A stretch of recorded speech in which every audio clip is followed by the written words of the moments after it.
It's reported this morning that Lautaro Martinez would be interested in a move to Arsenal. The talks have gone from preliminary and they're moving into the advanced stages between Inter Milan and Arsenal Football Club. A new striker has been on the wanted list all summer, with the names such as Tammy Abraham having been linked with Arsenal. But a move is very reliant on Alexander Lacazette leaving. That is first and foremost. But as said, there's reports today from Mr. Ornstein that Lautaro Martinez could be tempted with a move to the Premier League. And it's always got to be remembered that Inter Milan need cash.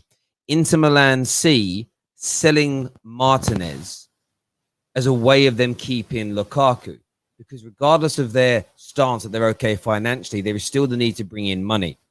Arsenal are set to continue conversations over the course of the weekend to try and advance this situation further. But Lautaro Martinez to Arsenal is a genuine link, and it is a genuine transfer that Arsenal are trying to pull off. It is very, very difficult to get done. But by no means is this hours or days away from being a completed deal. But it is legitimate, and it is genuine, and it is bona fiable. We're also going to be giving you a Jules Kounde update today on the Football Terrace around what's going on in that situation. Everything, as far as we're aware, is on course and relaxed between Jules Kounde, Chelsea Football Club, and Sevilla. The Zuma element is stopping the announcement of the agreement being placed forward. West Ham United, as we know, are working on a deal to try and bring Kurt Zuma to East London. They are also looking, as per the ex-West Ham employee update, Nikola Milenkovic. They're looking at two centre-back, two defensive options to bring into West Ham United. That is the stumbling block as it stands right now from the announcement of this deal being made. There has always been a foul safe in place for Chelsea. They will just go to their secondary offer that stands right now, that's been accepted right now, of going cash all in. Now, Sevilla are the club that want it to be a player plus cash for two reasons. The first, they want a replacement for Kounde leaving, and they see Kurt Zuma as perfect. Equally, there is a sell-on clause. And if they receive a total amount of cash for Jules Kounde, a percentage, I believe it's 30% of the income raised for the full cash sale of Jules Kounde will go to another football club. So a cash plus player deal is what's perfect for Sevilla. So Chelsea, Kounde, and Sevilla are very happy with that element of the deal. It's simply about working out what option is taken up by Sevilla to get this deal complete. Chelsea have been very diligent. They have been very, very relaxed. They've been very, very accommodating of Sevilla. The deal is absolutely on course, and there are no concerns from a Chelsea perspective about landing Jules Kounde this summer. We're going to be delving into this and much more for you over the course of this show. Make sure you smash that like button. You subscribe to the Football Terrace right now. Martinez to Arsenal is on and moving into an advanced stage. Jules Kounde to Chelsea is still 99.9% sure to happen. It's a relaxed situation. Don't be suckered in by some of the headlines you read. Here we go.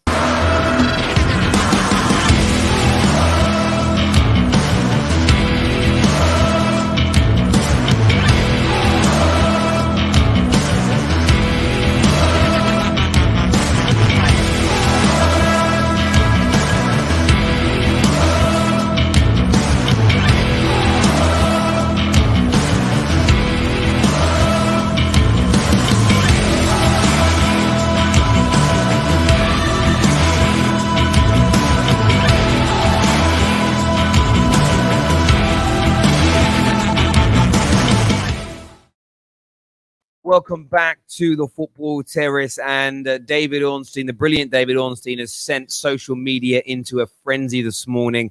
Lautaro Martinez, about 3 days ago when Pete O'Rourke and the Football Insiders spoke about a potential deal to take Martinez from Inter Milan to Arsenal, it was scoffed at by many. It was laughed at by many. But Arsenal Football Club have done their diligence, they've done their research, and they believe there is a genuine bona fide opportunity to bring the very exciting young forward to the Premier League. Of course, it is a difficult deal. Of course, it is a hard one to get over the line. But you have to go for these types of players. Arsenal fans are calling for their club to have ambition. They show ambition and they get laughed at. And I understand rival fans say, oh, there's no chance. What's the point? Blah, blah, blah. Arsenal were doing the absolute right thing here.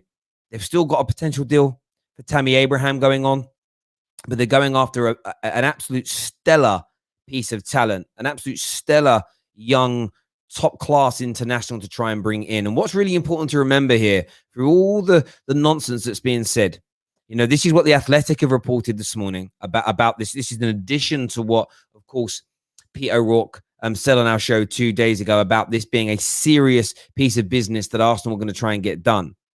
Arsenal have now made a formal inquiry about the possibility of signing Lautaro Martinez.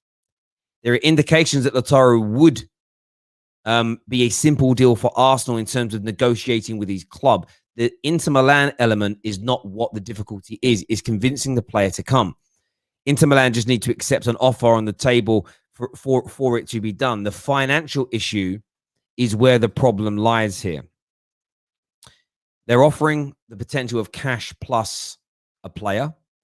Arsenal have inquired, as we know, on the striker.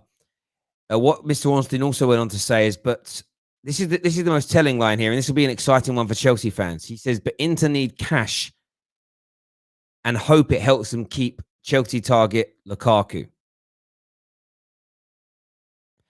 There is also the possibility that Lacazette has been offered as a part exchange into this deal as well, and that might suit all parties. But what's really interesting, and when you read this full report, the key standing points is Inter Milan are open to selling, according to David Ornstein. They are desperate to keep Lukaku. And as was said earlier on in the summer by Christophe Terreur, Pete O'Rourke on the Terrace, Dean Jones, and many other top-level transfer experts, is don't expect the sale of Hakimi to be the only big exit away from Inter Milan this summer. They are in financial difficulties. Arsenal are now trying to attempt this. Convincing Martinez is hard, and I understand that Fabrizio Romano said the other day that the player wants Champions League football. But if Inter Milan want to sell you, that can change the mindset of a football player at any time. Is this a deal that I would say, a lot of people saying, what do you think the percentage of this is of going through? For me, it's very clear. I would probably put this down as something like a 30% chance as of this moment in time. Arsenal are trying to push this on to being advanced talks, but it's certainly going to be interesting to see what's being said here. Is it expected to materialize?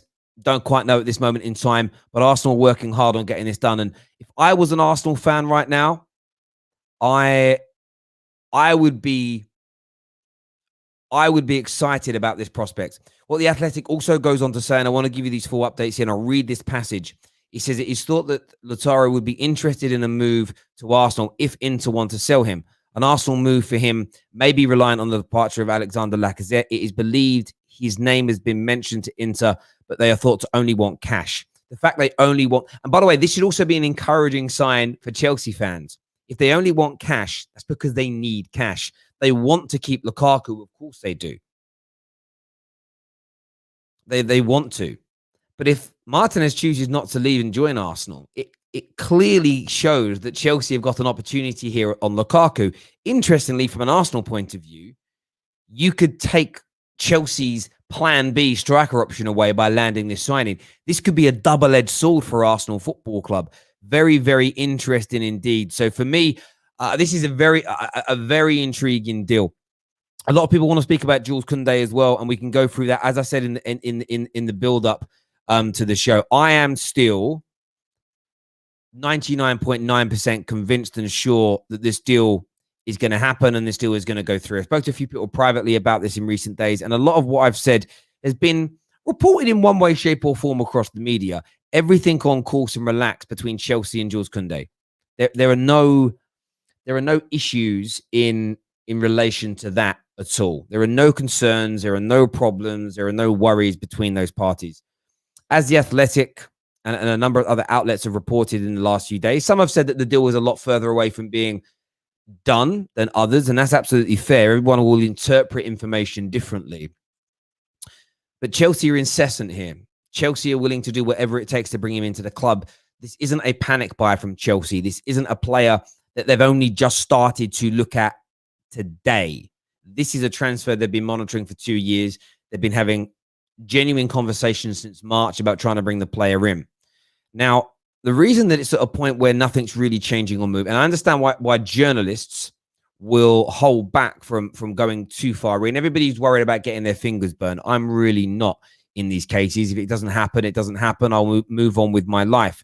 But as I understand, because I don't believe in the PR element of transfers, I want transfer news to come out and be honest and open. I want there to be opinion and fact amalgamated together, and then fans can make their minds up. And the way this situation stands now is simple. Chelsea and Sevilla between them have made a number of offers and counter offers, and there's a hierarchy to it. There was a swap deal plus cash for Emerson that was turned down. There's a swap deal plus cash for Kurt Zouma that's been accepted. There is an all cash deal that has been accepted. None of the monetary details have been explained to me, but those things are in a hierarchical sense. There is the possibility that Sevilla may come back in and say, well, what about another defender if Kurt Zouma opts to go West Ham? But both clubs know that if none of the swap deals happen, a cash deal can be done. Sevilla's first choice is to have a cash plus player swap deal. There is a sell-on clause in the contract that if the sale of Jules Kounde goes over a certain amount, that's believed to be somewhere in the region of 30 to 40 million euros, a 30% of that money has to go to his previous club. So, of course, from a financial standpoint, taking in 35 plus a player to make up the valuation, make up the payment structure, means that all that money stays with Sevilla. They don't lose any of that money. They also have a replacement in place. West Ham United, of course, slowed this deal down because as they heard and caught wind that one of their main targets in Kurt Zouma may be on his way out of London and across the La Liga, they have come in and made some genuine inquiries and some steps towards bringing him in. So the deal can't be announced and formalized between Chelsea and Sevilla until they know what payment structure is going to be used. Although the deal is very much set to complete, because if Kurt Zouma goes to West Ham and they can't work on another swap deal, a cash offer will be accepted. That has already been agreed in principle between the two football clubs. So Jules Kounde to Chelsea is a deal that I just don't see being too much of an issue in any way, shape, or form right now. Of course, West Ham United are looking at Nikola Milenkovic and Zouma. That's as per the ex-West Ham employee. They may not even reach Chelsea's valuation for Kurt Zouma. Kurt Zouma might say, thanks, okay, I haven't met the valuation. Let me get myself across to the Sevilla situation. Swap deals are always notorious to get to that announcement stage because there's lots of moving parts. But for Chelsea fans, I would remain relaxed right now. Chelsea are not set at this point. If there's a massive U-turn, I'll hold my hands up and say the information I received was incorrect. But Chelsea are not looking to walk away if the swap deal doesn't happen. They're very happy to make up the valuation to the player in cash. You will see stories that there's going to be deliberations. As I often believe in these circumstances, a little bit like with Rafael Varane, these stories are not false, but they're kind of old. Of course, there's been negotiations going on for days now. But there were negotiations going on for days about how much money can be done. All this information gets relayed when you release it. Sometimes it's a bit of a slow news day, and you might get a small outlet say, "Oh, let's say that there's a €5 million discrepancy between the two clubs." I had a conversation yesterday with a few people, and their understanding isn't of that. Of course, there are contrary reports. Fabrizio Romano, the absolute Don Daddio in this, thinks that it's going very well. The player is buzzing, but it isn't as close as others think that it is. Our very own Dean Jones and Peter O'Rourke think they think it's a lot. It's not as close as other reports have come in and said. But from my point of view, if I was a Chelsea fan, I would remain very, very relaxed about this situation at this moment in time. Terry, any Maddison updates? Look, from my point, no, there isn't as it stands right now. The talks have intensified between the camps. No direct contact has been made between Arsenal Football Club and Leicester. It's all being done through intermediaries. It's a deal that they're working on. But of course, there's lots of moving parts for Arsenal. Are they going to sign Martinez and James Maddison in the same summer? Only if Granit Xhaka, Lacazette, and a number of other players leave. So they're very, very difficult deals to get done. There's no doubt about that whatsoever. Do me a favor this morning, people, and smash that like button for us right about now. If you want to phone up and have your say, the link is attached. Smith here says we are signing Maddison and Martinez without European football. Don't ever doubt Arsenal Football Club ever again. Journalists will now change their stance once again. Gargantuan. Do you know what, Smith? If you pull off both those, I don't know if you'll sign both. Not because you can't from an attraction point of view. I don't know how far those funds will spread. If you sell everybody, then they can. As Dean Jones was laughed at for saying, if they sell the right players, Arsenal could spend up to £200 million this summer on players. Martinez and Maddison combined is what, 140 to 150 million. So that would put you well past 200 million pounds, which is why I say both is difficult with the 75 to 80 million pounds or so you've spent already. So it is a difficult one to get done, but there is always that possibility. There is always that chance. There is always that thought that these things can get done and over the line. Who knows? You're working on them both. I would say if you're going to sign one of those two big names, it's going to be one of them. So if you sign Martinez, I would expect your midfield options to be nearer the 30 to 40 million pound mark, maybe even less. If you keep if you kept Granit Xhaka but sold Lacazette, I could see Martinez, Aouar, and then a Xhaka new deal. And that's when maybe a Xhaka new deal doesn't feel as bad because you think we've signed a top-class striker, a brilliant creative midfielder. Yes, we'd like a better DM or a better holding or sitting midfielder than Xhaka, but you can look at that the following year. Xhaka maintains his valuation in the transfer market. Maybe he looks better. Maybe he looks better in a season where he's surrounded by better quality, raises his valuation, you sell him on for more. There are certain upsides to this that need to be addressed and looked at. There's no doubt about it. So if Chelsea sign Lukaku, then Arsenal won't get him. If Arsenal sign Martinez, Lukaku won't move. I mean, that's pretty much how that is looking. That hasn't been reported on in that way, but when you read all the stories, and this is what I mean around reading multiple sources, listening to multiple journalists, talking to agents, listening to interviews, you should be drawing your own conclusions from the information that we're provided with. So if they're willing to sell Martinez because they believe it will help them keep Lukaku, that's what I'm reading from this. So maybe Chelsea, I saw Prime tweet earlier, Chelsea need to know what they're doing now as well. Jack Grealish is honing in on the move to Man City. There are still big reports that they're then going to go for Kane. If Arsenal tomorrow announce Martinez, Chelsea have put themselves into a position where it's Haaland or bust in terms of top-level striker coming in. Certainly going to be interesting. We're going to go to your calls now. Before that, though, Chris here says, Inter are strapped for cash. Most of European clubs are outside the Premier League. Their TV deals are just nowhere near the money. They don't earn the money at all. It's as simple as that. They just don't at this moment in time. But as I've said, this Martinez deal is genuine, is bona fiable, and is moving forward. And one of the reasons why I like Pete O'Rourke probably sometimes doesn't report on news in the wrong way. It's a very disrespectful thing for me to say. He doesn't buy into the cap. If he speaks to an agent and an agent says to him, Chelsea Football Club have inquired about my player, he doesn't come out with the whole, they've made unofficial insider inquiries, but nothing serious at this moment in time. If you make an inquiry about a player and you phone their agents, you're serious about that player. That is the long and the short of it. And I think football fans have got to wake up and pull away from the BS and start to sit in reality when it comes to these transfer deals. They need to sit in reality when it comes to these transfer deals and look at the pattern. And it's like the pattern's always, whenever you get something that holds a deal up, there's always like a mess that they try and report on. There's never a mess. It's just things like payment structures and legalities being reviewed, and people get annoyed about it. And if your club inquires about a player 3 times in a summer, maybe a certain sound against from a certain Northwest team, then you're serious about him. It's crazy how we all buy into the cap and the PR on this. Let's go to our first callers of the day. We're going to go to Aguna. We're going to go to a long-time viewer of the Football Terrace. Wilson's going to be here with us, but do me a big favor before we do that. Let's get this stream past 500 likes, ladies and gentlemen.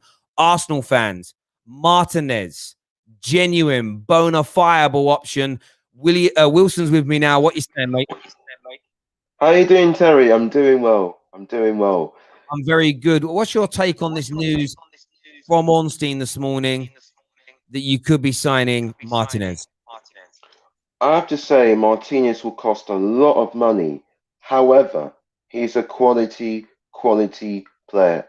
There is no two ways about it. I just get a feeling if Lacazette leaves, then we need to bring another striker in.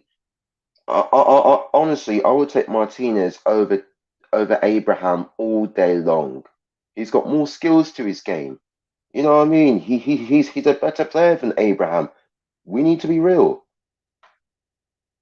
Of course he is. We're getting a little bit of feedback from you, a bit of an echo from yourself there. But is a lot of money. It's a hard deal to get done. There's no one get like shy away from that. It's a very, very difficult deal for Arsenal Football Club to complete on and to get over the line. I'm already seeing some negative Arsenal fans say, why are we wasting our time? But then if you go for Tammy Abraham, who's a more achievable target with where you find yourselves as a club, they moan you're not going for stars. It's literally, I feel sorry for Arsenal Football Club this summer because whatever they do, the negative Nellies moan. If they go for players that are attainable, easy for Arsenal to get, they moan that they're going for easy targets. When they go for harder targets, they want to dismiss it as though it's never going to happen, and they want to. Honestly, I would hate to be It's baffling, I know. a positive Arsenal fan right now because it's whatever your club does, your fans just moan, and I just feel it's a little bit disrespectful. I just find it's a little bit disrespectful in relation to that. But there we go, Wilson. We are getting a bit of feedback and echo from your mic, but thank you very much for calling in, mate, and having your say. I really appreciate it, buddy. Top man. Thank you very much indeed. If you're in the back room and you want to come on, please leave me a private message to let me know what you want to talk about, and I'll prioritize the calls based on that. We're talking Martinez to Arsenal this morning, and we're talking Jules Kounde to Chelsea as well. Full updates have happened. Let's go to some more of these comments here. A lot of people mentioning the echo. Yes, we know. I know you can hear the echo. Yeah, we sorted that out, though. Martinez to Arsenal doesn't make sense. Why would he leave a Champions League team to come to a mid-table team? Do you know what? This is you're one of my members, so I respect you for that. But why would someone join a non-Champions League club? I think this is a question that we're going to have to soon ban on the football terrace. We have to, right? I have seen it be said. I remember when Arsenal were linked to Aubameyang with no Champions League football, and everyone said, why would he go when there's no Champions League football? United linked to Pogba. Why would he go when there's no Champions League football? Even this summer, why would Varane leave Madrid to go to Man United in the situation they are in? We've seen this on so many occasions. Arsenal are a gargantuan, love it or loathe it, they're a massive football club. The idea of being part of a team that could rejuvenate Arsenal and get them back challenging in the Prem and in the Champions League is a huge attraction to these players. But at the same time, when you're a young player, there's a double-edged sword. It's profile raising. You go to the Premier League, you go to Arsenal, and you do well, which Martinez undoubtedly will. It's supreme talent. The worst case scenario is you play well and the team doesn't progress as much as you want, and then you get that big money move to another club anyway. But you're putting yourself into a shop window. Now, I don't know the facts on this. This is going to be an opinion. But my view is the Premier League over the course of a weekend globally is viewed on a ratio of anything between 5 to 10 to 1. For every one person watching Serie A around the world, remember, Serie A TV figures dwindle each year in Italy, let alone around the world. I think for every one person watching it, anything between 5 to 10 people globally that same weekend watch the Premier League. So from a profile point of view, just joining Arsenal gives you that. And that's not even an Arsenal thing. It's a Premier League thing. So listen, I respect your view, but trust me when I keep saying to you, legacy clubs can attract football players. Legacy clubs can attract football players, especially when they're in the Premier League. So for me, it's a non-brainer. He may do it. If he's sold on the package, if he's sold on the ideas, if he's sold on the manager, it can be done. It can be done. No doubt about it at all. We have a super chat here from Keenan, who says it's about money. He's on 80K a week. Arsenal can give him 200 a week. Also, Martinez wants to be the main man, and Arsenal can give him that. And that's a great point. I mean, I didn't even pick on those. There are additional points to that. Money plays a part. Now, I know that we love to pull on this whole oil money at City, hollow club at Chelsea, ruining football, money, money, money. Let's not get it twisted. 95% of all professional football players are working class. I implore every single working class person, or whatever their category is in the nation they're from, to get paid, to get their bag, to earn their money. And if you can more than double your wages, raise your profile, which means your social media, Arsenal's social media presence is gargantuan. Martinez suddenly becomes a proper household name. The money that he then earns, what he can then do with that money for himself, his immediate family, his wider family, his community, where he's from. Like this is huge. There are things that are at play often that are not even about football. Absolutely bang on with that super chat, my friend. Absolutely bang on with that super chat. We're gonna do some more calls now. We are talking, as I said before, about both these deals. We're going to go first to Nick Toller. Nick wants to speak about Martinez and the Kounde talk. Nick is now on the show with us. What are you saying, mate? Hey Terry, just about this Martinez thing, right? Like, I'm not entirely sold that Arsenal, like, he would go to Arsenal as a club. Like, I get it. You've been speaking about the fact that they're a legacy club. They have history. We're not denying that. But why would he want to go there? I think he's a young, hungry player. He's just come off the back of a Serie A win. Why would he want to go to Arsenal and stay in a project when probably if he stays there for another 2 years and clubs get their finances in order, he could go to a Barcelona or someone like that, or a European elite team? Because Arsenal are not that elite status in Europe, right? They're a big team, but they haven't won any Champions Leagues or Europa Leagues, right?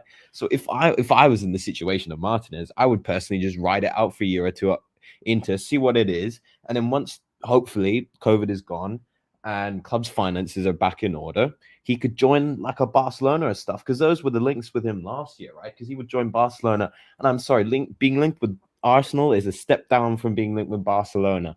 So I'm not entirely sure about this Martinez thing, but if he's offered the money and Arsenal are willing to stump it up, maybe he'll go. But it's just if buts and maybes at the end of the day. Look, I understand your train of thought legitimately. I do. Yeah. I think that you're missing one key component in this, and that What's is that? if Inter Milan want to sell him. He How made much money would it cost though? Yeah, I know that Inter in the hole, you know, their finances are screwed. Yeah, I mean, and I think what we have to understand with football players is they are a little sensitive at times as well. So he might be thinking how you're thinking. Ride it out at Inter Milan for a few years and maybe get a move to not just a legacy club, but a legacy club that's still at the peak of its powers. Yeah, The problem with that, Nick, is Inter Milan may decide to sell him now. It changes your mindset sometimes when a team wants to get rid of you. It can sometimes have the adverse effect where it's like, well, I want to go where I'm loved. There's also that element of wanting to be the main man and wanting to be the central figure. And maybe he feels that he's ready. And if he stays at Inter for 2 or 3 years, he's going to be he's in Lukaku. He's in Lukaku's shadow. Absolutely. Yeah. So, and that's why, again, the Chelsea situation is so key here. Because it's on us. Well, because if you bid I think Martinez could be a deal that rides out for another 2 or 3 weeks, as an example. Exactly. It's not going to be done now. It's not going to be done in the next week. This will go towards the end of the window, maybe even deadline day. Absolutely. So the point on that would be, if you bid this is all hypothetical. You bid tomorrow morning for Haaland, 150 million, and it's rejected outright, and you're not willing to go any higher. You then put yourself into a situation where, all right, we've got to go for Lukaku now. Yeah. You could make Martinez's dreams of being the main man at Inter Milan come true by bidding 100 million, 110 million for Lukaku. That gets accepted because it's just too much for Inter Milan to turn down. And then suddenly Martinez doesn't leave and he gets what you're talking about, sticking it out at Inter for a few more years, being the main man. There's a lot of play here for Arsenal. Arsenal, of course, would then end up probably just going to you and buying Tammy Abraham. Yeah, exactly.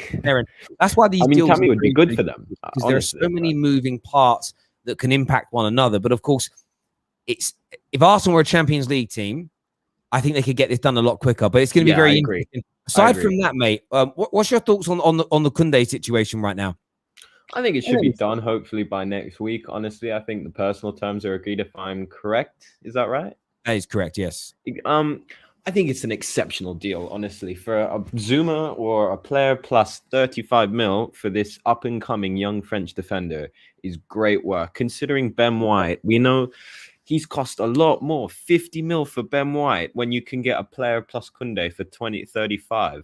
I think that's an exceptional piece of business right there, because I think Kounde is miles better than Ben White will ever be. Now, I'm not dissing Ben White's quality. He's a very good centre-back, but I don't think he has that potential to become an elite, astute defender. He'll become a very good defender, but not on a Kounde level, because what Kounde's shown this season in Serie A has been exceptional, right? Whereas Ben White, he's been very good in a very, mixed Brighton team. And, while defensively they've been all right, I don't think he'll live up to those high standards and high hopes, that like elite, that top four mentality. I think he can get them there, but not beyond. Like, he'll be a very good player, but nothing more, in my opinion. Ben White, but Kounde, he has that ability to become that elite player and take that step beyond a very good footballer. Listen, Nick, excellent call, mate. Great call. A lot of people disagree with your opinions there, but it's a mix. I don't care. I don't care. I know you can, and you shouldn't care. People shouldn't care. Like, people should be allowed to come on, have their say, and give their opinion. Top man, Exactly. Nick. See you again soon. Thank you, mate. Cheers, mate. Thank you. If you disagree with Nick about the Ben White, call us up now. The link is in the comment section. You can phone up and have your say. Anyone, today's the last day, by the way, to enter the Football Terrace competition for July. If you super chat over $5 or £5 or whatever the equivalent is in your beautiful country, your name goes into the prize draw to win a shirt of your choice. You can pick whatever shirt you want. We'll even go and get you a name on the back if you want a name on the back as well. So get your super chats in now. If you're a brand new member and you sign up, you also get that same. Your name also goes into the draw. So all the new members over the course of July. If you want to become a member, the link is in the comment section below. On top of that, remember, if you are a member of squad level or above, part of your privilege and part of your factor is that we'll follow you back on social media, but you have to tell us who you are, because often your username's on YouTube and not who you are on Twitter. So you have to send us a DM. And just, if I don't see your DMs, because I get a lot, like, keep pushing them and saying, just keep pushing us and we'll get those follows out as well. But get those super chat questions in, get your calls in now, hit that like and that share button. Martinez to Arsenal is advancing. Jules Kounde to Chelsea is still very much a relaxed situation for the club. It's going to go forward. There's no issues between Chelsea, Kounde, and Sevilla. It's all about what payment option Sevilla take. Chelsea have done themselves wonderful here by just sitting back and relaxing, not panicking, allowing the situation to progress. It's actually West Ham right now that are actually slowing this up more than anybody else. They can't decide which of the two defenders they want to buy. They won't have forever to make that decision. That is very much for sure. They won't have forever to make that decision. At some point, they will be forced into moving forward. Kurt Zuma may change his mind. Next caller, we're going to get man like David on to have his say. We've got CFC Chats, we've got Connor, we've got Matt backstage, Mohammed backstage, loads of people to go to. We're going to get David on with me this morning. Can't believe a uni student is up at 10:30 on a Saturday morning. But there's a super chat before that says Martinez is a class signing. Is class and signed a new contract with a $5 million on $5 million. And Inter won't give him a raise. The rest of the geezers at Inter are on 10 million plus. He will be motivated. There's a lot of information coming out there, which is great to see. Man like Chris Jules entering himself into the prize draw with just a my guy. I appreciate that. And Keenan becoming an official squad member of the Football Terrace this morning as well. My guy David's here with me. What are you saying, David? I'm good. I'm up early because I've been watching the Olympics. I'm a big Olympics person. So hey, I was up till like 4 a.m. watching. Do you know what I love about it? Like, I actually just watched. It was finishing when I first started streaming. Of course, I want Britain to win everything they're in, but I was really happy to see the Fijian women win the bronze medal. You know, when you hear a story of like a country it's only like their country's third. Yeah, they've won 3. And 2 are golds and 1, and they're all in sevens. Rugby 7 again. If you don't know, I played rugby pretty well.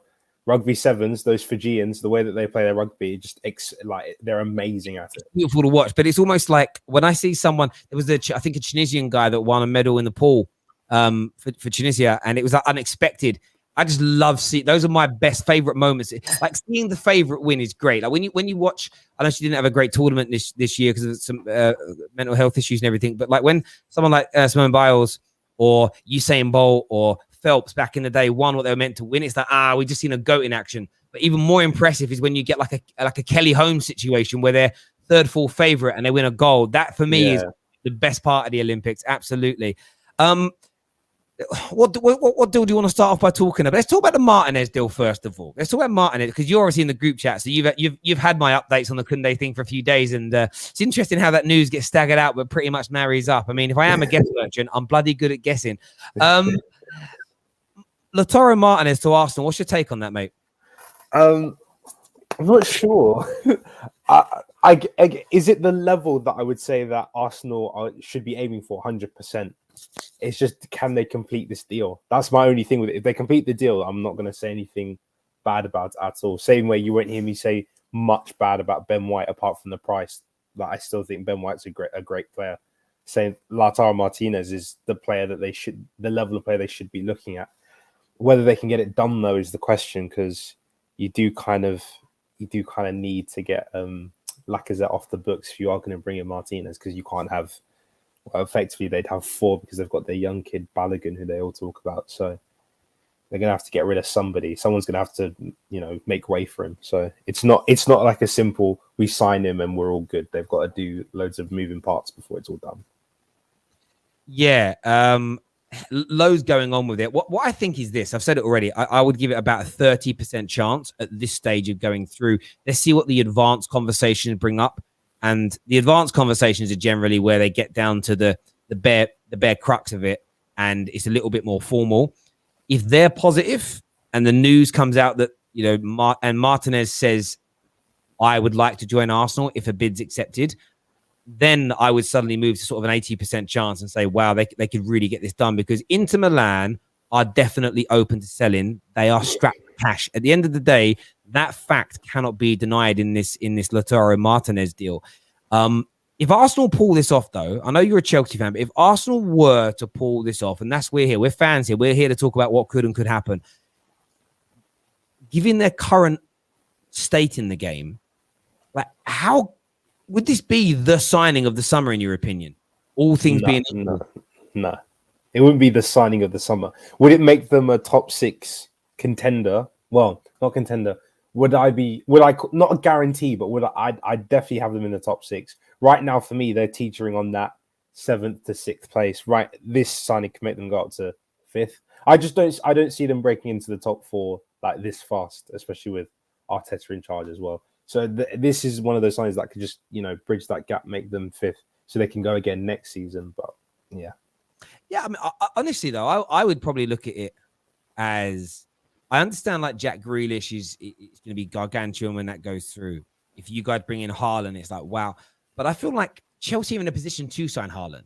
City are in a position to sign Jack Grealish. For Arsenal, who finished 8th and looked dead and buried as a top club last season, to pull off a Martinez signing of this magnitude, I just feel like, all things being equal, pound for pound, it's on all these things, all these who wins the transfer window, etc. They're all on paper. I suddenly look at Arsenal summer and you think Ben White, excellent defender. Lokonga, one of the most exciting young midfielders coming through in the world. Tavares, good player. Martinez as well coming in. Suddenly you look at that and just think to yourself, they've gone out, and for me, it's like they're buying like an international array of the class of 92. It's like serious young top class talent. Like, I wouldn't suddenly say all the other top 4 have got to be nervous straight away. But for me, like, I think it's some great business there. We're going to take some more calls on it soon. Going to keep David on with us as well. Ring us up and ask myself or David any questions that you want. Make sure the like button is being hit this morning, people. Someone here saying pound for pound. Of course, pound for pound, because Haaland's a better signing than Martinez. But Chelsea are European champions and are in the Champions League and have the top 3, top 4, like one of the top 5 managers in the world managing them. But bringing in Martinez in Arsenal's situation, I think pound for pound, you know what I mean? It's like this. Pound for pound, Mayweather's a better boxer than Anthony Joshua, but it doesn't mean he beat Joshua in a fight. Like, you have to look at these things pound for pound sometimes, I think. David's laughing, but I think he knows it's true. That's why. We're going to bring some more people in on these calls now. First, we're going to go to CFC Chats to have his say. What are you saying, buddy? Oh, sorry, Terry. Sorry. Yeah, first of all, a good evening. I just want to say about the Martinez as well, information, that him going to Inter is definitely a better choice for his career, honestly, in my opinion, because him leaving Inter right now is just falling apart. Their club is, Conte's leaving, Hakimi left. I'm really surprised Lukaku didn't leave, and they're obviously in bankrupt. So him leaving gives him a great opportunity to restart his career, play for Arsenal, be the main man in that donation. I don't 100% agree with what that guy said, that Arsenal fan, with that being the main man, because him playing next to Aubameyang, Pepe and stuff, he could be that main man in the strike position, score a lot of goals for Chelsea, for Arsenal. But just quickly about the Kounde as well. Kounde is probably going to be the best deal if we can secure him, because we're only going to pay 25 million for him, and he's going to work super well with Rudiger, with them two, with their dribbling and the pace and the technique, and this is going to be superb next season. I can't wait to have him on the team. Yeah, I mean, it's going to be interesting, really. I mean, Chelsea fans sort of, when it comes to the Jules Kounde situation, feel like, great, but where's that centre forward? Like, what's both your takes on that? Like, David, like, that's what I keep hearing from people. Like, great, but where's my centre forward? It's almost like, honestly, I don't want to sound disrespectful, but it's like a rich kid at Christmas who's expecting, I don't know, A red Lambo and they got a green one instead. well, not even as bad as that. They're expecting a Lamborghini, but they've just opened up a present and it's a Rolex, and they're like, "Yeah, great, thanks for the Rolex, but where's the Lambo?" It's sort of, do you get what I mean? It's sort of like, it's Jules bloody Kounde, bruv. Like, do you know what I'm saying? This guy is legit. I mean, I'm not the biggest fan. I'm not sold on Kounde just yet. I want to see what happens with him. But I mean, I understand the worry, because ultimately Chelsea's problem wasn't conceding goals, it was scoring goals. And again, people will be like, oh yeah, it's just our striker that needs to. No, it's like, it's genuinely the whole team. Every single one of those players has got to look at themselves and says, I've got to finish better from last season, because there are many chances from many players that just weren't going in, and they really need to like improve on that. But I mean, again, I'll be happy. I'll take Kounde. I'm not sat here saying he's a bad player. I want to see how he adjusts to the league, because again, he doesn't have the typical Premier League centre-back build that we're used to. But yeah, Chelsea fans are really on that striker. It's like Haaland, Lukaku. It's not Haaland, Lukaku, but it must be Haaland.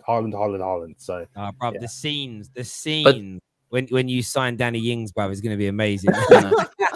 But don't you think, though, just quickly, don't you think that if we're signing Kounde, which is like personally terms agreed, that we have a striker in mind and that we are close to getting him? Because I feel like Chelsea, obviously, main priority right now is a striker. Why would they go sign a centre back, which is not really needed, and not sign a striker? So that's why I think the striker is already done deal. I think we're just waiting on a couple more weeks to come in until it's confirmed. Yeah, Realistically, honestly, I think when it comes to the striker situation, if Chelsea weren't going to move for someone big and important, they would have briefed the press on that by now. They would not. That Chelsea, that's just what Chelsea do. So, you know, I tweeted the other day about all these situations with Chelsea. It's like Marina and Roman are not dumb. They're not stupid. Calm down. Like, I just feel like it's time for calm now for Chelsea fans rather than anything else. We're going to add James to the line now with us. James, of course, is an Arsenal fan. Welcome back to the terrace, mate. Give me your thoughts on this interesting and exciting Martinez news this morning. Welcome, boss. Thanks for having me on. Hi, guys. Yeah, man. I'm to say that I'm not gassed would be a lie. Like you said, it's incredibly hard to get done. Do I think we're going to get it done right now? No. Let's just be honest. There's so much that needs to get done. We need to ship out players. Bellerin needs to leave, maybe in a swap deal. Lacazette needs to go, and I don't see Inter wanting Lacazette, so we need to find someone to buy him. Then we have to pay however much for Martinez, be it 55 to 60 million pound, because I think that's how much it's going to cost, because they value him close to 75 mil to 80. So you're saying all of those things that I've just rattled off, and you're just like, this deal isn't going to happen. But even if it doesn't happen, for me, it's refreshing in terms of our transfer approach. Like, I'm so tired of us like going for stopgaps. I'm not saying David Luiz is a stopgap, but when we bought him from Chelsea, right? He was on the decline. You wanted to sell him, so we bought him, right? Instead of buying like a player like Ben White. Same with Willian, same with Czech, right? We've done it for the past 4 or 5 years where we just bought deadwood to fill holes.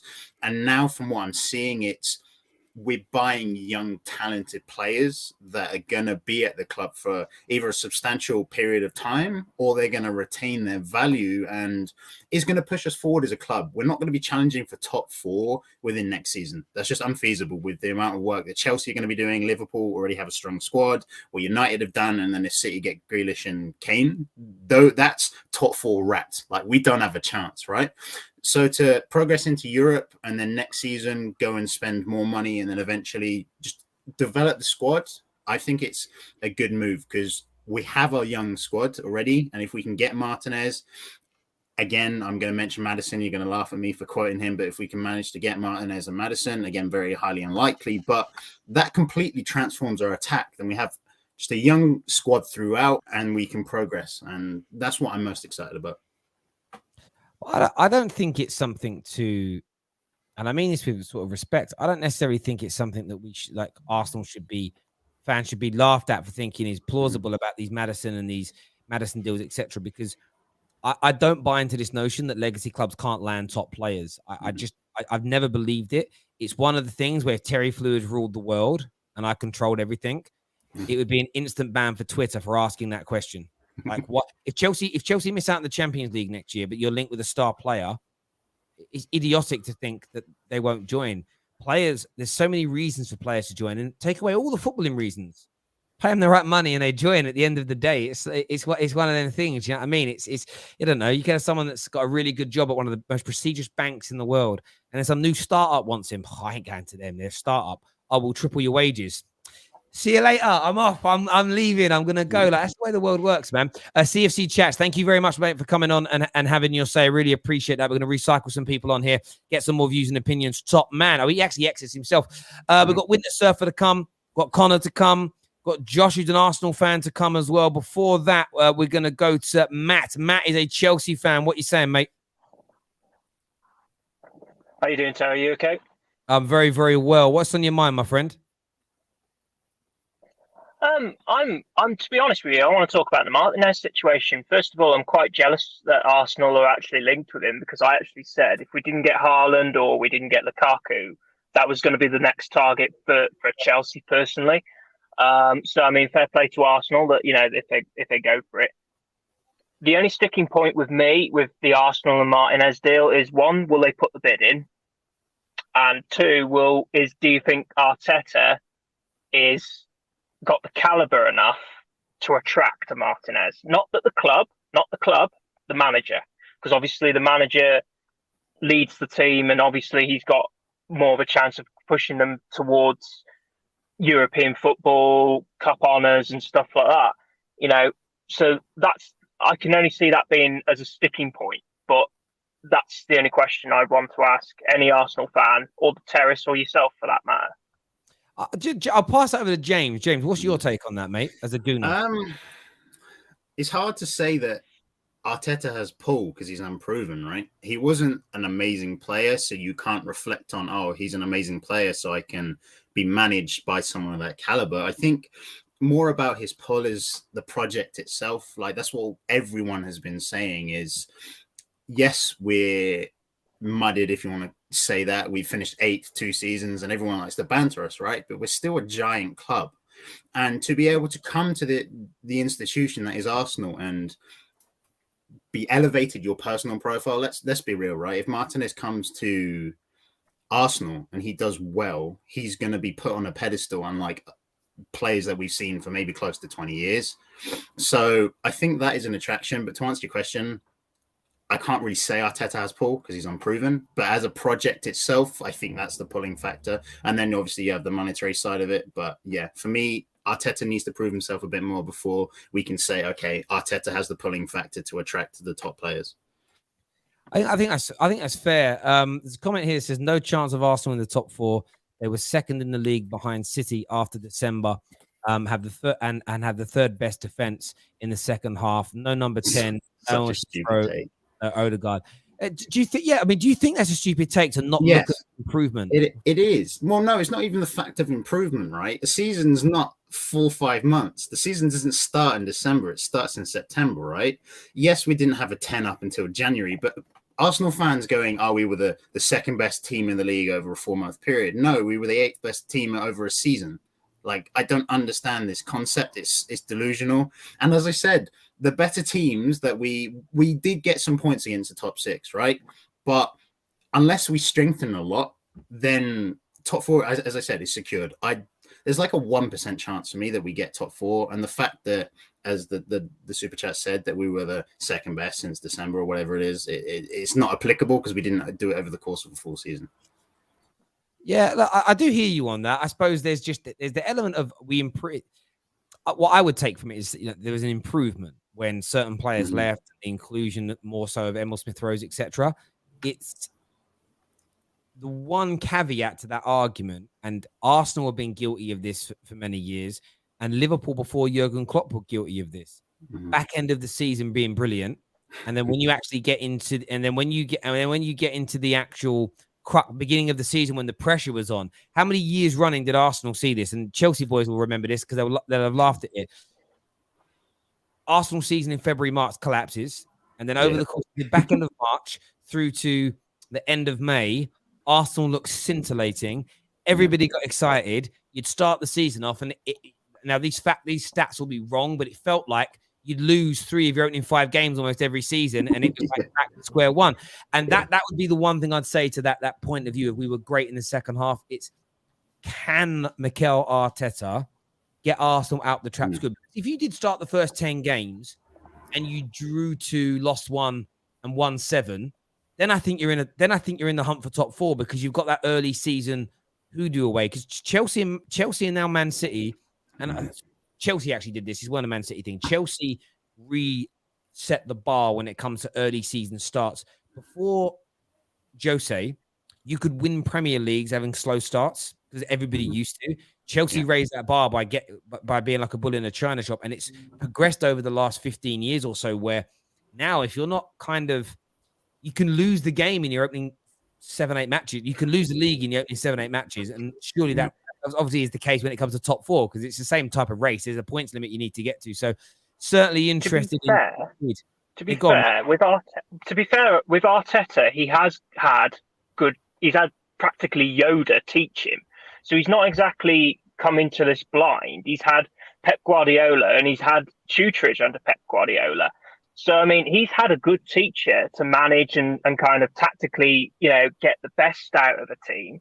So do I think he's going to bring success to Arsenal? Possibly. But at this precise moment in time, it's that sticking point. And I think it's up to the Arsenal fans to get behind him, because obviously there was the tail end of the Emerys and the Wenger times where the Arsenal fans were just totally against the manager. So as long as they back him with Arteta and he's been given the props by the Arsenal board, he will be a success. And I've always said that about Arsenal. Arsenal are a top, should be a top 4 club, and they are run properly. I mean, I look at. Go on, David. Go on, mate. I was going to say, I look at Arsenal and I still see so many problems. I feel like I'm one of the only people. I still see a goalkeeper who's lackluster. I see a right back that needs improving. Even though Gabriel and Ben White are both young, they're not it just yet. Tierney, I think is good, but I think he's very overrated. I don't rate Smith Rowe. I'm just one of the. I'm not a big fan of Smith Rowe. I think Maddison. I think if you bought Maddison, that's a massive upgrade. Like Smith Rowe is good for his age, but he's not what. And Aubameyang's kind of I've seen Aubameyang for a lot because I watch a lot of Dortmund. He was really good. He seems like he's tailing off, and he needs to just get his way back to where he was. I just see loads of problems, and I don't see Arteta being the person to fix it. Do you know what it is? But I don't think those problems though are coaching issues. No, I think those problems are recruitment, and it's. I'm not saying you're delusional here, David, but it's delusional for any gooner to think that all of those recruitment issues were going to be solved in one summer. If you look at Liverpool as an example, if you look at say like Liverpool and Man United have gone about their situation different. Now we don't know if Man United is going to work yet. Man United bought their sort of centre back role and full back role, like they're top class centre back first. They're actually bringing another one in now, but they brought in like Maguire first as an example. Because the Maguire cost a lot of money, there was this very weak, loose. Well, United should now improve like Liverpool did with Van Dijk.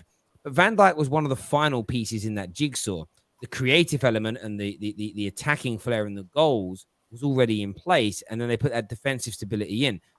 Arsenal might be doing it that way. It's like let's sort out our midfield, let's get the attacking element right, and the next year is maybe when the world-class goalkeeper or the fullback comes in. They were never going to address every area over the course of the summer. At the same time, why would we want them to? Because last year, Chelsea were ridiculed for bringing in so many players. We've seen it happen on many occasions where if you do bring 7-8 players in one summer, it doesn't work anyway. So I just feel like that's where football fans have to show some patience. But aside from that, we've seen Gini Wijnaldum in recent days talk about this. We've also seen Rafael Varane talk about it from a different angle as well. social media behavior of fans is impacting player decisions. It's impacting mentality of individuals. It's impacting in both negative and positive. So Rafael Varane was sold by the package, loved the idea of what Man United were trying to achieve and wanted to be part of that. On top of that, he was overawed with the level of encouragement and kind of positivity that came from Man United fans online to him. He saw it. He's like, wow, look, they really want me. That's a big pull. Gini Wijnaldum, yeah, of course he wanted to be paid what he's worth. But equally, what helped him make his mind up, and we're not to disbelieve him on this because he's come out and said it, is the level of abuse he got from people online. If you're an Arsenal fan and you and all your minions are continuously negative, nasty, abusive, you do realize you're going to detract these star players you want from joining. Like the players are telling you this is what matters to them. It doesn't mean you can't criticize because every single player will say we should be criticized when we're not doing well. But the toxic fans of football clubs, because, you know, when social media first started blowing up 5-6 years ago, less players were using it, right? It's becoming more prevalent. They're all inversing it. All the younger players, not only are they using it, they're part of the generation that gave birth to social media. That's why you're going to see a lot more problems online. That's why you get pictures of Dele Alli in like weird pink cardigans, and you get all these things that these 18, 19-year-olds now said when they were 12 because they've had it since kids. So every negative Arsenal fan, Chelsea fan, United fan, not negative from I don't like this player, but the basement dwellers, the aggressors, the trolls, the nasty people, you are going to damage your club. It doesn't work anymore. It's got. I think we've gone past that tipping point where players are, why am I going to want to stay there? Why am I going to want to sign there? Why am I going to? There are some Man United fans that say, there are some of the most negative ones I know, but they say, I don't blame Pogba for leaving. Look at the abuse that he gets. These same men are on there abusing 5 other Man United players every single day. It's like, or it's like, you do realize that's going to damage your club, right? At the end, it's just a madness to me. Listen, we're going to refresh some of this panel here. Matt and James, thank you both very much for coming on and having us. Really, really appreciate it, gents. Thank you very, very much indeed. Winter Surfer is here. We're going to throw Mohammed in as well. He's been waiting for a while. Mohammed, what do you want to say, mate? I just want to talk about the Martinez deal. I think that will be a good move for Arsenal, but I don't really think they need a striker because they've got Martinelli in. So if they get rid of Lacazette, then Martinelli is enough for them as a backup striker. I hear your point. And obviously we don't have any gooners on the panel now. Martinelli is good. Is he a number 9 anyway? I don't know. I don't know. Is he that guy to do that? I still think, go back to David's point, Lacazette isn't good enough. Yep. And Aubameyang's over the hill. So you need that's 2 of them leaving. You need 2 in anyway, maybe over the course of the next couple of years. Winter Surfer, what's your take on that, mate? I think Martinelli falls into a group of overrated, in my opinion, and one of the most gassed up players who's hardly played ever. I overrated in terms of how people rate him, like he's the second coming of, you know, the next greatest player. Plus, I don't know if Arteta fancies Martinelli enough. He hardly played him out wide as well. I don't think he is a number 9.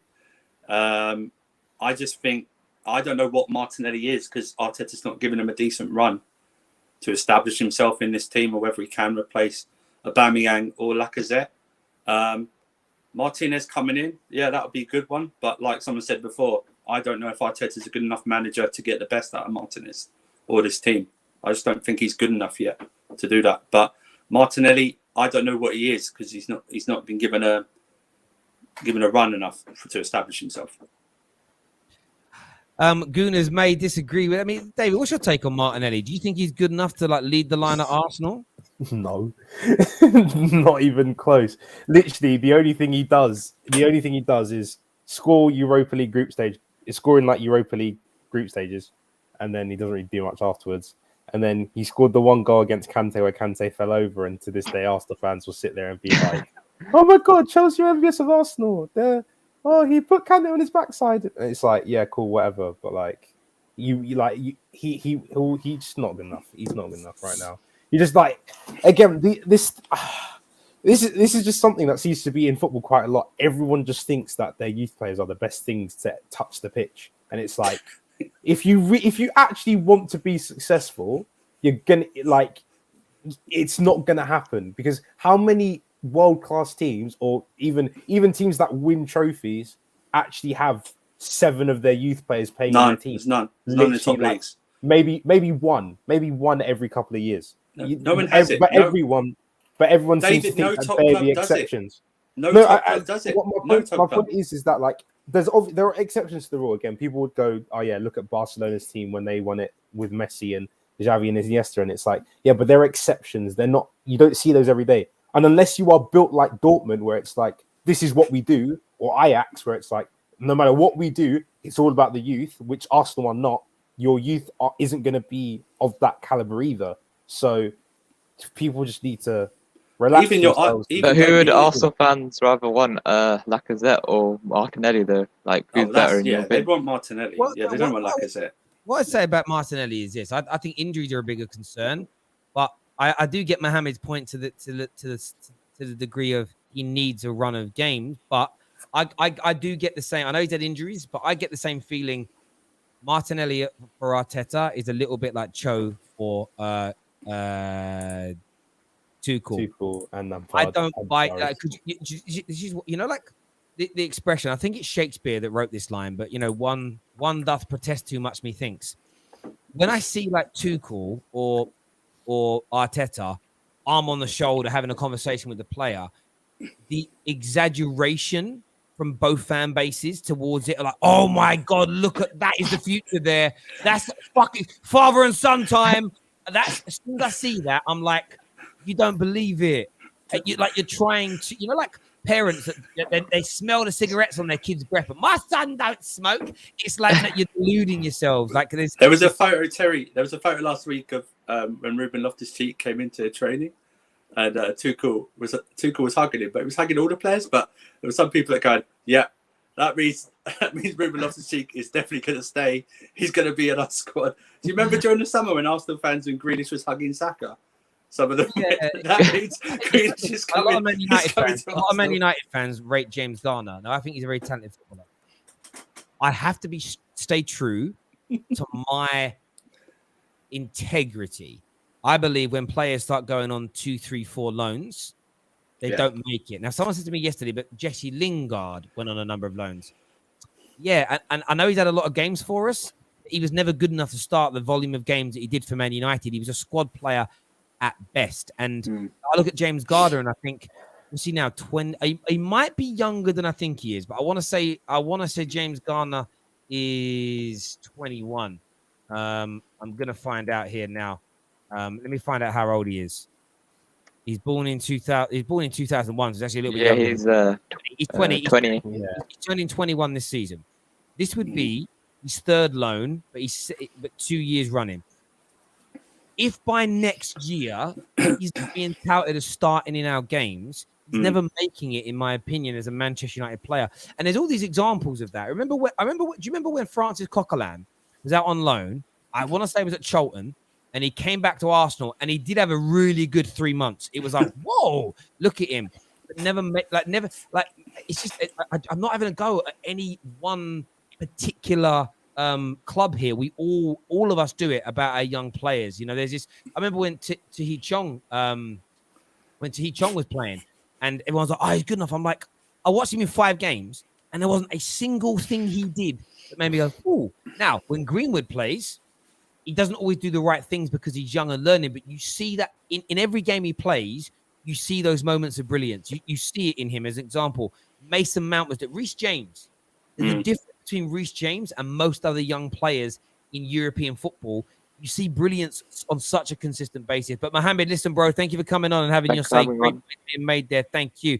Kiko Makeda. Now, Makeda is an exception.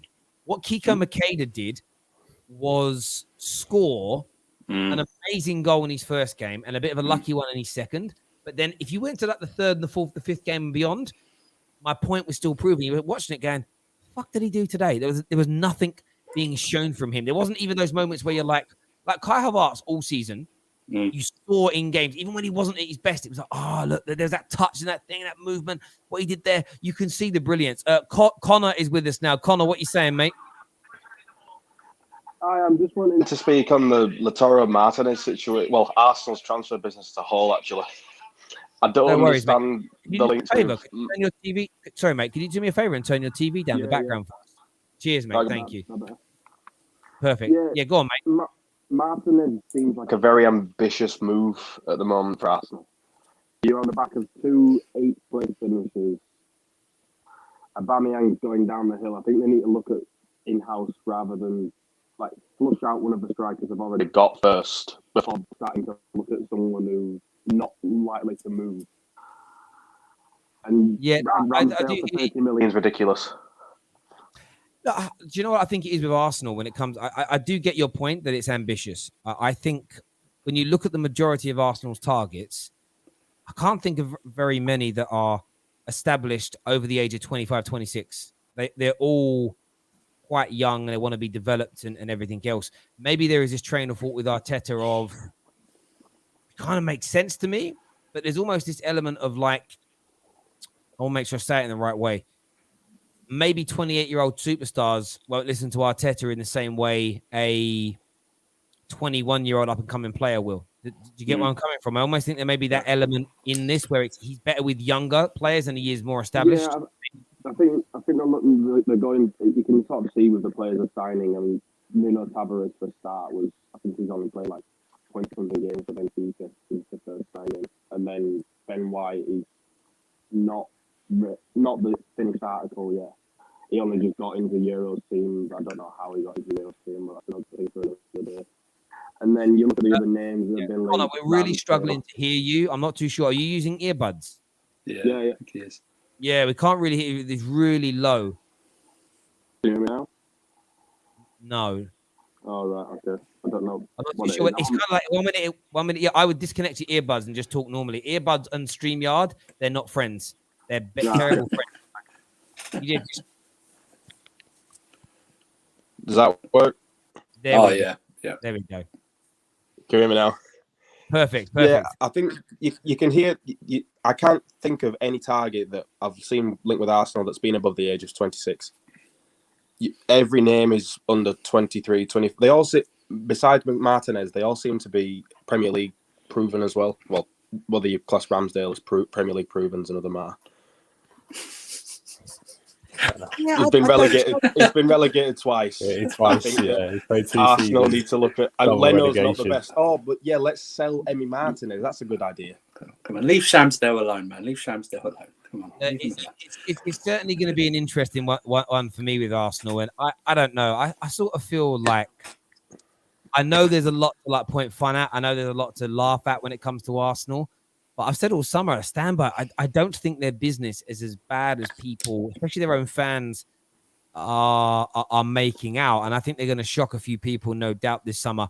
And I do think there'll be a big signing. I do have doubts that both Maddison and Martinez will happen, primarily because it would go well above £200 million, which in itself was scoffed at as them spending. So they've done 75 to 80 million. They can't then drop another 140. They literally scoffed at us. Super chat here says, oh, sorry. I don't know what that first bit says. You speak German, David? It says good morning from Germany with the two German flags. People need to understand Mbappe is the better footballer, Haaland is the better striker. Okay. Cool. There we go. I got the English part. It was just the first bit. I was like, I was literally like, is that a football player's name? Is that another language? I was like, I'm just going to give it to the university student who says he's basically German. So that was a lot easier for me to do. Delegate. See, the art of leadership is delegation, because that honestly, it's the morning. I was up all night watching the Olympics, and my little dyslexic brain just went, literally, I read it, and it went, no fucking chance, bruv. No chance. Thank you very much, my friend, for that super chat. It means a great deal to us. Thank you very much. Everyone who's tuned in today, thank you very, very much indeed. We're back later on. Going to have some Jack Grealish and Harry Kane updates later on today for you. The Grealish deal is moving with exceedingly fast pace, I'm told. So really looking forward to covering that. A lot of people asking for Man United updates. There just really isn't any at the minute. We know where we are with everything. The best centre back in the world is on his way to the club now. He said his goodbyes and onwards and upwards. I had a question for David actually. Yeah, go on, mate. If not Kounde, who would you have wanted? I'm not even sure. That's a tough one. I've never thought about it. Rafa. Maybe Varane would Because Rafa would have been a Varane nice was my option. number one. Yeah, target. Varane would have been no. Oh, we're losing David a bit there. Signal wise. Kounde, second choice is fine. Don't mind it. Maybe Varane's probably the only one where I go. Varane's the only one where I go outright like that's the guy. But the thing is though, when you're second choice, see, Kounde wasn't your second choice. Kounde is your first choice. So the narrative is very important. No, not narrative. The truth is important. Kounde's always been your first choice. Varane, Man United's first choice wasn't Raphael Varane either. Varane just suddenly became available. It's like you might be sitting there and thinking, okay, your number one striker target, like I don't know, could be Lukaku, and then Haaland becomes available or Kane becomes available, and it's like we've got to go for that, haven't we? Because of who they are. That's all it really was. And Chelsea, in fairness, they made a very quick inquiry. He said he didn't want to go to Chelsea, and you moved on. So they're at two different stages of their career. Clearly, we were looking for a younger. Because again, even when you look at who we were linked to, we were linked with players like Lacroix from Wolfsburg and so on. So it was clearly a younger, younger version of centre back. That's why, again, with our Chelsea fans that are crying about Declan Rice, it's like, listen, you're not looking at the bigger picture here. Kounde and Declan Rice they're future-proofing your club. They will impact you now, but in 5 years' time, Kante and Silva are not going to be here. In my opinion, they're not. So you need those players then and ready. But boys, I do have to go. Everyone that's tuned in, a massive thank you to each and every single one of you. Back later on today. Make sure you join our notification group on Telegram. I have posted it in the comment section before. It's in our description. Go and get yourselves joined up to that group now. But we're back later on today with more transfer news for you. Until then, take care. Goodbye. God bless. And we'll see you.